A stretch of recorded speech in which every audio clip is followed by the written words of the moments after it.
Are you tired of not being able to add products to your Woocommerce page because the widget requires Pro? Learn how to upgrade and activate the Products widget in just 2 minutes.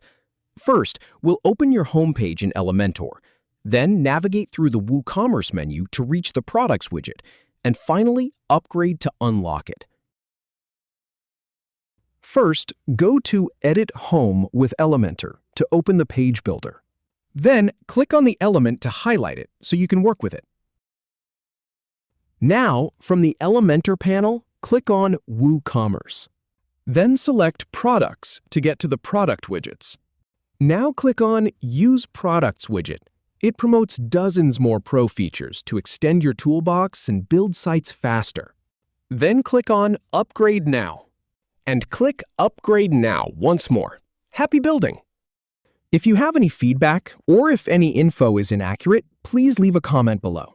We'll do our best to answer or redo the video if needed. Thanks for watching.